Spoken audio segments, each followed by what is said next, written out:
बिस्मिल्लाहिर्रहमानिर्रहीम। अस्सलाम वालेकुम नाज़रीन, आप यूट्यूब चैनल देख रहे हैं। मैं इमरान खान हूँ। बड़ी इंपॉर्टेंट खबरें हैं, सारी आपके साथ शेयर कर देता हूँ। इमरान खान साहब की अगले लॉन्ग मार्च के लिए जो हिकमत अमली थी या है वो ये है कि सुप्रीम कोर्ट ऑफ पाकिस्तान से उनको एक रिलीफ मिले या सुप्रीम कोर्ट ऑफ पाकिस्तान उनको एक खास किस्म का मौका फराम करे कि वो पुरअमन तरीके से अपना एहतजाज कर सकें, बड़ी तादाद में लोगों को इस्लामाबाद ला सकें। अब क्योंकि इमरान खान साहब के क्राउड में औरतें और बच्चे भी होते हैं और उनका क्राउड जो है वो बहुत पढ़े लिखे लोग हैं, बीच में मिडिल क्लास के लोग हैं, अपर मिडिल क्लास के लोग हैं, लोअर मिडिल क्लास के लोग हैं, तो ये लोग नॉर्मली झगड़ा करते नहीं हैं। तो झगड़ालू किस्म के लोग उनकी फॉलोइंग के अंदर नहीं है, लिहाजा वो चाहते हैं कि बगैर झगड़े के, बगैर लड़ाई के उनके लोगों को इस्लामाबाद आने दिया जाए। और बड़ी तादाद उन्हीं लोगों की है, उन्हीं फैमिलीज की है। अब उनको पिछली मरतबा जब इमरान खान साहब ने निकालने की कोशिश की तो जो लाहौर में हुआ, जो कराची में हुआ, जो पूरे पंजाब में हुआ, जो इस्लामाबाद में हुआ, जो खैबर पख्तूनख्वा और पंजाब की बाउंड्री पे हुआ, ये सब कुछ पाकिस्तानियों ने देखा है। पाकिस्तान की अदालतों ने भी देखा, पाकिस्तान के इदारों ने भी देखा, और कुछ लोग उसमें खुश थे, कुछ लोग उसमें नाखुश थे, लेकिन सारे इसको देख रहे थे। इमरान खान साहब ने यह फैसला किया कि वो सुप्रीम कोर्ट के फैसले के बाद लॉन्ग मार्च करेंगे, यानी सुप्रीम कोर्ट पहले इजाजत दे और हुकूमत को बाउंड करे कि आप लोगों को परेशान नहीं करेंगे। एक्चुअली वो कौन सी चीजें हैं जिसको बुनियाद बनाकर पाकिस्तान तहरीक इंसाफ ये कर रही है। देखिए, इसमें अली जफर साहब ने जो एक दरखास्त दायर की है सुप्रीम कोर्ट ऑफ पाकिस्तान में, उसमें उन्होंने कहा क्या है कि वफाकी और पंजाब हुकूमत को एहतजाज के लिए इजाजत का हुक्म दिया जाए, एहतजाज के दौरान किसी कारकुन को गिरफ्तार ना किया जाए, एहतजाज के रास्ते में रुकावटें हायल ना की जाएं, वफाकी और पंजाब हुकूमत को तशद्दुद और ताकत के इस्तेमाल से रोका जाए। एहतजाज हर शहरी का बुनियादी हक है। आईने पाकिस्तान भी पुरअमन एहतजाज की इजाजत देता है। आर्टिकल 4 के मुताबिक तमाम शहरियों को यकसा हुकूक हासिल हैं।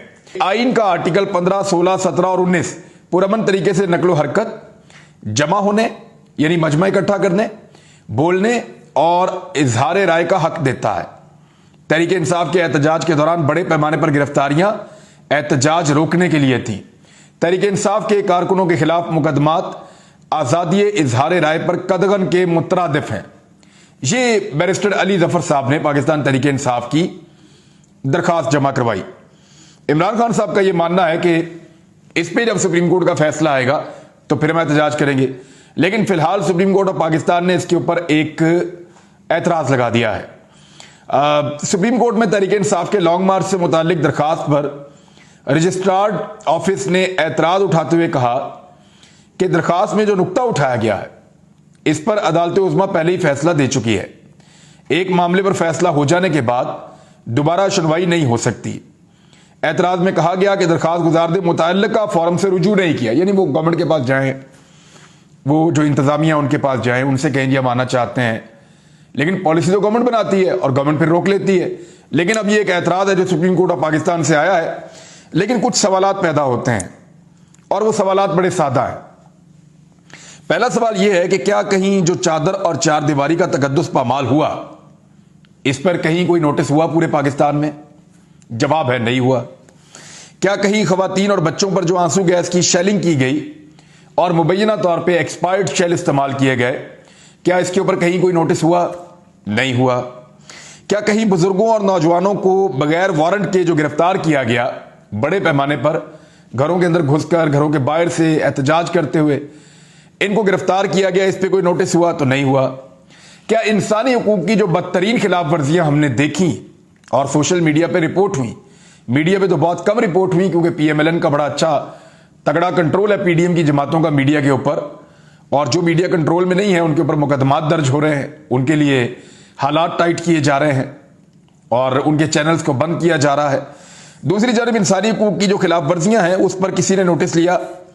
तो जवाब है कि इस पर भी नोटिस नहीं हो सका। क्या पूरे मुल्क को कंटेनर से बंद करके लोगों की गाड़ियों को जो डंडे मार मार कर तोड़ा गया उस पर किसी ने कोई नोटिस लिया? तो उसके ऊपर भी नोटिस नहीं हुआ। यह बदकिस्मती है पाकिस्तान की कि इस किस्म की सूरत हाल पैदा हुई और लोगों को मारधाड़ की गई, इंसानी हुकूक की खिलाफ वर्जियां हुई, लेकिन इसके बावजूद पाकिस्तान के अंदर से कोई नोटिस होने की बजाय वजीर दाखिला का यह कहना है कि वो दोबारा अटैक करेंगे आने वालों के ऊपर और किसी को इस्लामाबाद में दाखिल नहीं होने देंगे और जो दोबारा फसाद करने की कोशिश करेगा वो कह रहे हैं हम एहतजाज करना चाहते हैं, हमारा आईनी और कानूनी हक है। वजीर दाखिला कह रहे हैं ये फसाद करना चाहते हैं, मैं इनको नहीं करने दूंगा। इससे पहले भी फजलुर रहमान साहब के एहतजाज को फसाद करार दिया था उस वक्त की हुकूमत ने, लेकिन उन्होंने ताकत के बलबूते पे ना उनको रोका ना उनको मना किया, उनको आने दिया, उन्होंने जलसे किए, धरना दिया और फिर जब दिल किया चले गए। और उन्होंने ऐसा 2 मरतबा किया। बिलावल ने भी ऐसा ही किया, मरियम नवाज ने भी ऐसा ही किया, किसी ने उनके रास्ते में रुकावट नहीं डाली। लेकिन इस मरतबा बदतरीन रुकावटें डाली जा रही हैं। शायद हुकूमत को लगता है कि अगर लोग इकट्ठे हो गए तो हुकूमत के लिए मुश्किलात पैदा हो जाएंगी। इमरान खान साहब तो उम्मीद लगाकर बैठे हैं सुप्रीम कोर्ट ऑफ पाकिस्तान से। देखना यह है कि वहां से क्या फैसला आता है। लेकिन दूसरी जानिब शीरी मजारी जो पाकिस्तान तहरीक इंसाफ की रुकन है, उन्होंने हुकूमती इक़दामात की तफसीलात अक़वाम मुत्तहिदा को भिजवा दी हैं। जो तफसीलात उन्होंने अक़वाम मुत्तहिदा के हाई कमिश्नर बराए इंसानी हकूक़ को भेजी हैं और जो शवाहिद उन्होंने भेजे हैं वो मैं थोड़े से आपके साथ शेयर कर देता हूँ। उन्होंने कहा कि पाकिस्तान में एक हुकूमत को हटाया गया और सियासी बहरान पैदा हो गया और मनी लॉन्ड्रिंग के मुकदमात में मुलव्विस सियासतदानों को हुकूमत दे दी गई। और फिर उन्होंने बताया कि अवाम ने शदीद रद्दमल दिया और बड़े बड़े जलसे मुनक्कद हुए। अवाम को इस्लामाबाद की जानिब हकीकी आज़ादी मार्च की दावत दी गई और खत के मतन के मुताबिक एस्टेब्लिशमेंट की पुष्ट पनाही से हुकूमत ने अवामी एहतजाज का जवाब जाबराना इकदाम से दिया। वफाकी हुकूमत ने सिंध और पंजाब की हुकूमतों के साथ मिलकर क्रैकडाउन किया। वफाकी और सूबाई हुकूमतों ने इंसानी हकूक पामाल किए। पीटीआई कारकुनान कायदीन को घरों में रात गए छापों से चादर और चार दीवारी का तकद्दुस पामाल किया गया। पंजाब, सिंध और इस्लामाबाद में गैर मुसल्लह और पुरअमन शहरियों पर ताकत का बेजा इस्तेमाल किया गया। आंसू गैस और रबड़ की गोलियों का बेदरेग इस्तेमाल किया गया और आमदरफ्त के तमाम रास्ते रुकावटें डालकर बंद कर दिए गए। गाड़ियों को तोड़ा गया और उनके ऊपर हमलावर हुए। पुलिस और कुछ सिविल जत्थे भी उनके साथ मौजूद थे। वकला के खिलाफ मुकदमों की भरमार की गई, कायदीन के खिलाफ भी। और उन्होंने अक़वाम मुत्तहिदा से मुतालबा किया कि पीटीआई कारकुनान व कायदीन को हरासा करने का सिलसिला बंद कर दे और जेर हिरासत कारकुनान और रहनुमाओं की फौरी रिहाई का मुतालबा किया जाए। मीडिया पर कदगनों का सिलसिला रोका जाए। उन्होंने कहा कि जो आंसू गैस इस्तेमाल की गई वो एक्सपायर्ड थी और उसके बहुत नुकसानात हैं और ये सारी चीजें इंसानी हकूक के जिम्मेदारान को भेजी हैं आलमी सतह पर शीरी मजारी साहबा ने। उधर एक एडिशनल सेशन जज ने उन्होंने ये दिखाया कि मुकदमा दर्ज हो सकता है राणा सनाउल्लाह पर भी और बाकी लोगों पर भी। मैं आपको उसकी खबर दे देता हूं। उधर सेशन कोर्ट ने वजीर दाखिला राणा सनाउल्लाह पर मुकदमा दर्ज करने का हुक्म दे दिया है। लाहौर की सेशन कोर्ट ने वजीर दाखिला राणा सनाउल्लाह पर मुकदमा दर्ज करने का हुक्म दिया है। अदालत ने सीसीपीओ लाहौर और डीआईजी ऑपरेशंस के खिलाफ भी मुकदमा दर्ज करने का हुक्म देते हुए एसएचओ को कानून के मुताबिक कार्रवाई करने की हदायत की है। एडिशनल सेशन जज मियां मुदस्सर उमर बोदला ने वजीर दाखिला पर मुकदमा दर्ज करने का फैसला सुनाया।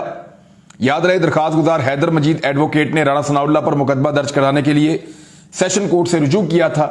उन्होंने अपनी दरखास्त में मौक़िफ़ इख्तियार किया था कि राणा सनाउल्लाह के कहने पर पुलिस ने वकला पर तशद्दुद किया है, लिहाजा अदालत राणा सनाउल्लाह के खिलाफ मुकदमा दर्ज करने का हुक्म दे। अब आपको पता चल गया होगा कि वकला की बार्स को इतने सारे करोड़ों रुपए क्यों बांटने का फैसला किया शहबाज शरीफ साहब ने, कि वकला रोजाना अदालत में जाते हैं और वो अदालत से इंसाफ ले लेंगे और वो मुकदमा दर्ज करवाएंगे राणा सनाउल्लाह पर भी जो उनके साथ जालिमाना सलूक किया गया है और साथ ही साथ उनके जो दीगर साथी हैं या जो पुलिस वाले उनकी मावनत और मदद कर रहे थे, सीसीपीओ लाहौर या डीआईजी ऑपरेशंस, उनके खिलाफ भी मुकदमा दर्ज किया जाएगा। पाकिस्तान तहरीक इंसाफ की जानिब से एक और खबर आई है कि किस सूरत में वो वापस असेंबली में आ सकते हैं। इस पे फवाद चौधरी साहब ने एक स्टेटमेंट दिया है। फवाद चौधरी साहब का यह कहना है कि ये हुकूमत इलेक्शन की तारीख का ऐलान कर दे, हमें यह बताया कि ये कब इलेक्शन करवाने जा रहे हैं और किस तारीख को असेंबलियां तहलील कर रहे हैं। ये चीज हमारे साथ तय कर लें, हम असेंबली में आ जाएंगे और बाकी चीजें इनके साथ तय कर लेंगे। मिसाल के तौर पे ये हुकूमत कहती है कि हम 1 जुलाई को हुकूमत खत्म कर देंगे। 1 जुलाई को जो इंपोर्टेड सरकार है वो नहीं रहेगी, उसको तहलील कर देंगे और अक्टूबर के शुरू में या पहले हफ्ते में पाकिस्तान में इंतखाबात हो जाएंगे। अगर ये सरकार ये दावा करती है या ये गारंटी दे देती है तहरीक इंसाफ को, तो 1 जुलाई तक के लिए, पूरे महीने के लिए पाकिस्तान तहरीक इंसाफ असेंबलियों में आ जाएगी और जो अहम तरीन तैनातियां हैं, मिसाल के तौर पे चेयरमैन नैब का मामला है, मिसाल के तौर पे निगरान हुकूमत का मामला है, चाहे वो पंजाब में है चाहे वो बाकी सूबों में है, और मिसाल के तौर पे उसके अंदर आप शामिल कर लीजिए कि वफाक के अंदर भी निगरान हुकूमत है, फिर जो इलेक्शन कमिश्नर है या इलेक्शन कमीशन के जो मेंबरान हैं उनकी तकरीरों का मामला है। तो जितने भी अहम तरीन मामला हैं इलेक्शन को लेकर, उसमें पाकिस्तान तहरीक इंसाफ असेंबली में आकर बैठने के लिए मशरूत तौर पर तब आमादा हो जाएगी जब इलेक्शन की तारीख और असेंबलियों की तहलील की तारीख दे दी जाए और पाकिस्तान तहरीक इंसाफ उस तारीख के ऊपर रजामंदी जाहिर कर दे। तो ये फवाद चौधरी साहब ने कहा, मेरे ख्याल में माकूल बात है और यही एक ऐसा रास्ता है जिससे सब बाहर निकल सकते हैं और सबकी विन विन सिचुएशन हो जाएगी और सारे इलेक्शन में चले जाएंगे। दूसरी जानिब एक और बड़ी अजीब चीज हो रही है। एक मैसेज मुझे भी रिसीव हुआ कि आप 8300 के ऊपर 8300 के ऊपर मैसेज करें अपना आईडी कार्ड और चेक करें कि आपका वोट कहां पर रजिस्टर्ड है। ये जो नई हल्का बंदियां हुई हैं उसके बाद बेशुमार लोगों का वोट जो है वो इधर से उधर कर दिया है।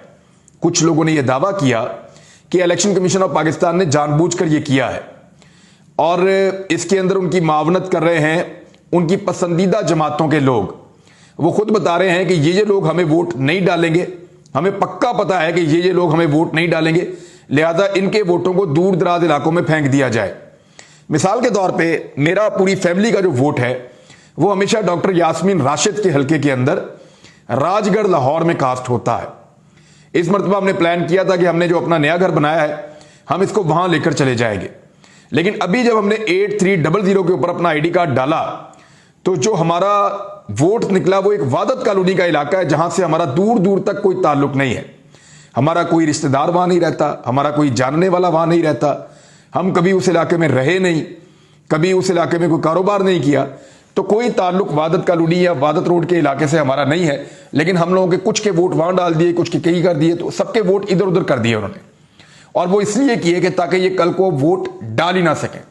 बेशुमार लोग ऐसे हैं जो अपना वोट चेक ही नहीं करते, वो इलेक्शन वाले दिन ऑटोमेटिकली उसी पोलिंग स्टेशन पे पहुंच जाते हैं जहां पे हमेशा से उनका वोट रजिस्टर्ड होता है। जब वहां जाते हैं तो पता चलेगा कि जी आपका तो वोट ही नहीं है, और फिर वो वोट डाल ही नहीं सकेंगे। तो इस तरह से मैनेज किया जा रहा है। ऐसा लगता है कि एक बड़ी धांधली का मंसूबा है, ऐसा महसूस हो रहा है। ये हल्का बंदियों के बाद बहुत सारे लोगों ने यह शिकायत की है। मैंने कल जब ये चीज सोशल मीडिया के ऊपर डाली ट्विटर पे, तो हजारों लोगों ने बताया कि उनके साथ भी यही हो रहा है और मुख्तलिफ शहरों के अंदर हो रहा है। स्पेशली सेंट्रल पंजाब के अंदर यह ज्यादा हो रहा है जहां पीएमएलएन की ताकत ज्यादा है। तो अब यह धांधली का एक मंसूबा भी हो सकता है मुबैना तौर पर। तो इसके लिए आप सब अपना अपना चेक करें कि आपका वोट कहां पे रजिस्टर्ड है, पहले उसको चेक कर लें। अगर तो ठीक जगह पे रजिस्टर्ड है फिर तो ठीक है, और अगर नहीं है तो फिर इसके ऊपर हम एक वीडियो बनाएंगे आने वाले वक्त में और आपको बताएंगे कि अपने वोट को सही जगह पर वापस लाने के लिए आपने क्या करना है। आपको बाकायदा वीडियो में वो करके दिखाएंगे ताकि आप अपने वोट को सही जगह पर वापस ला सकें। तो ये हल्का बंदियों के अंदर दो नंबरियां हो रही हैं, और वही इलेक्शन कमीशन जो कल तक ये कह रहा था कि 8 महीने 7 महीने से पहले हम इलेक्शन नहीं करवा सकते, सुप्रीम कोर्ट में जाकर इन्होंने तब यह कहा था जब इमरान खान साहब ने असेंबलियां तहलील करवा दी थी, सदर पाकिस्तान ने तहलील कर दी थी इमरान खान साहब की सिफारिश के ऊपर, तो इन्होंने जाकर कहा हम तो 7-8 महीने तक इलेक्शन ही नहीं करवा सकते। तो इस बात का एक दबाव तो बहरहाल रहना था, और फिर सुप्रीम कोर्ट ऑफ पाकिस्तान ने असेंबलियां बहाल की और पीएमएलएन को हुकूमत मिल गई। लेकिन अब वही इलेक्शन कमीशन कहता है कि जिस दिन हुकूमत कहे हम तो इलेक्शन करने के लिए तैयार है। यानी उन्होंने अपना मौकिफ ही बदल दिया है। कल उनका मौकिफ कुछ और था, आज उनका मौकिफ कुछ और है। तो जानना यह चाहिए कि वो कौन था। जैसे कि वो पूछ रहे थे अरशद शरीफ साहब कि वो कौन था, तो वो कौन था जो इनको ये मौकिफ देने के लिए पहले कह रहा था और अब उनको ये वाला मौकिफ देने के लिए कह रहा है, या ये सब कुछ जादू से अचानक हो गया है। इमरान खान साहब ने इस बात का भी जवाब दिया है कि वो क्यों पेशावर में रहते हैं।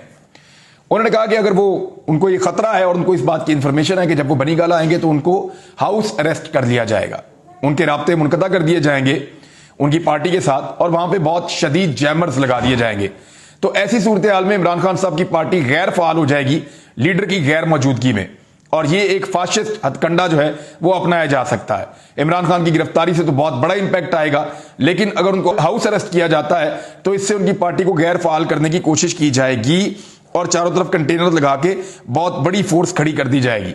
लिहाजा इसलिए वो पेशावर में मौजूद हैं ताकि उनको गैर फाल ना किया जा सके। अच्छा, यहां पे एक खबर है, मैंने उस खबर को पढ़ा, मैं एज इट इज आपको पहले उसकी हेडलाइन बताता हूं और फिर आपसे पूछता हूं कि क्या खबर देने का ये तरीका ठीक है। आज तक जब भी कभी कहीं कोई गिरफ्तार हुआ सियासी कारकुन, तो यह कहा गया कि हुकूमत ने गिरफ्तार कर लिया, या गिरफ्तारियों की तैयारियां हैं, या गिरफ्तारियों की फहरिस्तें बनाई जा रही हैं। डॉन न्यूज ने यह खबर इस तरीके से दी है कि पीटीआई के दूसरे मार्च से कबल कारकुनान रहनुमाओं की